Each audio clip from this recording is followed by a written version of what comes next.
जिंदा रहने के लिए घोड़ों को मारकर खा रहे थे। भूख से बचने के लिए घास उबाली जा रही थी। लाशों के ऊपर से होकर जाना होता था, यहाँ तक कि उनके ऊपर सोना भी होता था। प्रथम विश्व युद्ध में लाखों सैनिकों की कुर्बानी, जिन्हें न इतिहास के पन्नों में जगह मिली और न ही भारतीय लोगों के दिलों में। प्रथम विश्व युद्ध में 11 लाख भारतीय सैनिक हुए थे शामिल। 74,000 लौटे नहीं, 70,000 का कोई ना कोई एक अंग नहीं रहा।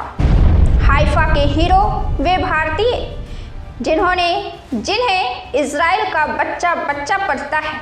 नमस्कार, आप देख रहे हैं प्रेस बिहार और मैं हूं आपके साथ आनंदमयी।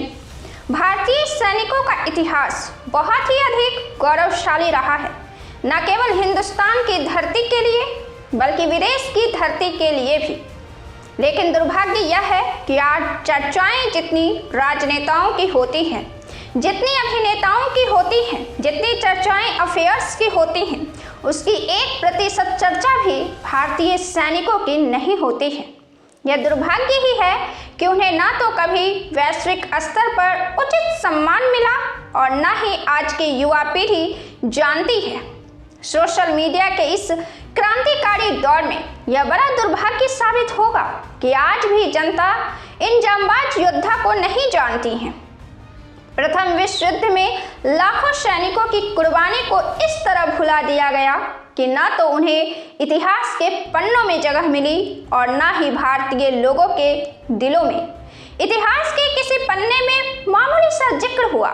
प्रथम विश्व युद्ध में महज 15 रुपये अपने परिवार को देने के लिए विदेश की धरती पर गए थे। इन्होंने इसलिए लड़ना स्वीकार किया था कि इस लड़ाई के बाद भारत को, हिंदुस्तान को आज़ादी ब्रिटिश दे देगा, लेकिन बाद में उन्होंने इनकार कर दिया।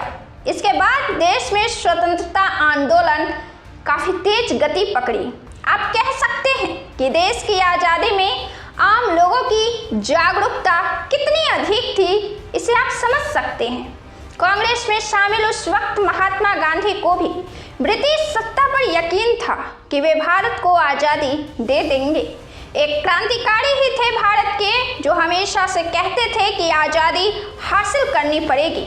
इस विश्व युद्ध में भारत से 11 लाख सैनिक गए थे, इसलिए कि भारत को आज़ादी मिलेगी। विश्व युद्ध के बाद ब्रिटिश ने इसका वायदा किया था। 74,000 कभी वापस नहीं लौटे। उनको फ्रांस, ग्रीस, उत्तरी अफ्रीका, फिलिस्तीन और मेसोपोटामिया में दफना दिया गया था। 70,000 लोग वापस जरूर आए, लेकिन उनके साथ उनका कोई ना कोई अंग हमेशा के लिए जा चुका था। फिलिस्तीन और इजराइल उस समय लगभग एक ही हुआ करते थे। वहीं के शहर हाइफा में भारतीय सैनिकों ने आज़ादी का झंडा गाड़ा था, जिसका जिक्र हम आगे करने वाले हैं। इस विश्व युद्ध के मंजर को याद करना भी काफ़ी मुश्किल है, लेकिन हमें याद करना पड़ेगा और याद रखना पड़ेगा। प्रथम विश्व युद्ध में घिरे हुए सिपाही जिंदा रहने के लिए घोड़ों को मारकर खा रहे थे। भूख से बचने के लिए घास उबाली जा रही थी। राइफलमैन अमर सिंह रावत ने फ्रांस के मोर्चे से अपने दोस्त को लिखा, धरती मरे हुए लोगों से भर गई है, कोई भी जगह खाली नहीं बची है। आगे बढ़ने के लिए लाशों के ऊपर से होकर जाना होता है, यहाँ तक कि उनके ऊपर सोना भी होता है, क्योंकि कोई खाली जगह बची ही नहीं है। अंग्रेज आज़ादी देने के अपने वायदे से मुकर गए और भारत को आज़ादी नहीं मिली, इसलिए इन सैनिकों के योगदान को भी भुला दिया गया। एक अंग्रेज कवि एडवर्ड हाउजमैन ने जरूर लिखा, इन लोगों ने जब स्वर्ग नीचे गिर रहा था और धरती की नींव हिलने लगी थी, किराए पर लड़ने का अनुरोध सुना, अपनी तनख्वाह ली और सिर पर कफन बांध लिया। उनके कंधों ने संभाला गिरते हुए आसमान को, वो खड़े रहे कि धरती की नींव न हिल जाए। जिसे ईश्वर ने छोड़ दिया, उसकी उन्होंने रक्षा की, अपनी जान की आखिरी कीमत चुकाकर। प्रथम विश्व युद्ध के दौरान लड़ा गया यह युद्ध बैटल ऑफ हाइफा के नाम से जाना जाता है। 23 सितंबर 1918 को 400 साल पुराने तुर्की शासन का अंत राजस्थान के राजपूतों द्वारा किया गया था। इसमें 74 सैनिकों की जान गई थी। बात हाइफा के हीरो की, मेजर दलपत सिंह शेखावत की। राजस्थान के राजपूतों ने इस्राएल के हाइफा शहर में यह युद्ध लड़ी थी। मेजर दलपत सिंह शेखावत और कैप्टन अमन सिंह जोधा के नेतृत्व में यह लड़ी गई थी। दलपत सिंह गोलियों से घायल हो गए। तब कैप्टन अमन सिंह ने नेतृत्व करते हुए हाइफा को आज़ाद कराया था। भारतीय सैनिकों के हाथों में तलवार और भाले थे, जबकि तुर्की के पास तोपें और machine gun. British Indian army ने प्रथम विश्व युद्ध में जर्मनी, ऑस्ट्रो हंगेरियन और ऑटोमन साम्राज्य के खिलाफ कई निर्णायक लड़ाइयां लड़ी। लेकिन कोई पूछता है कि ये जीत किस कीमत पर मिली? लगभग 74,000 भारतीय सैनिकों ने अपने प्राणों की आहुति दी। दुख की बात है कि आज अमेरिका और ब्रिटेन में भी इस बलिदान को भुला दिया गया है। हाइफा की लड़ाई में तुर्की और जर्मनी ने बड़ी संख्या में आत्मसमर्पण किया था।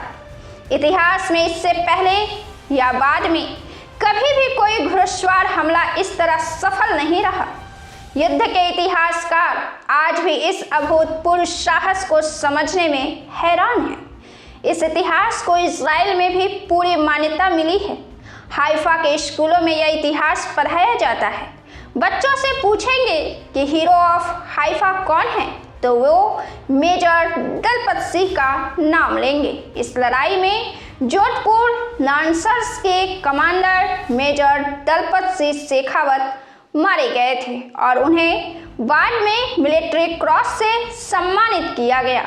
भारतीय दूतावास और हाइफा नगर पालिका हर साल मिलकर हाइफा दिवस मनाते हैं।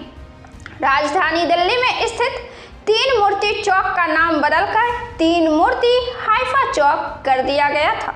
भारत में साल 2018 में हुए इस समारोह में इजराइल के प्रधानमंत्री बेन्यामिन नेतन्याहू ने भी शिरकत की थी। आज एक बार फिर से हाइफा के हीरो का नाम चर्चाओं में है, क्योंकि देश के प्रधानमंत्री नरेंद्र मोदी इजराइल के संसद भवन में सांसदों को संबोधित करते हुए मेजर ठाकुर दलपत सिंह शेखावत को याद किया। उन्होंने कहा, इस क्षेत्र में भारत का संबंध खून और बलिदान से लिखा हुआ है। यह स्टोरी आपको कैसी लगी कमेंट कर हमें जरूर बताएं। लाइक करें, शेयर करें, चैनल को सब्सक्राइब करें और अधिक से अधिक शेयर करें ताकि इनके बारे में अधिक से अधिक लोगों को जानकारी हो। फिर हम मिलते हैं अगले स्टोरी के साथ। तब तक के लिए धन्यवाद।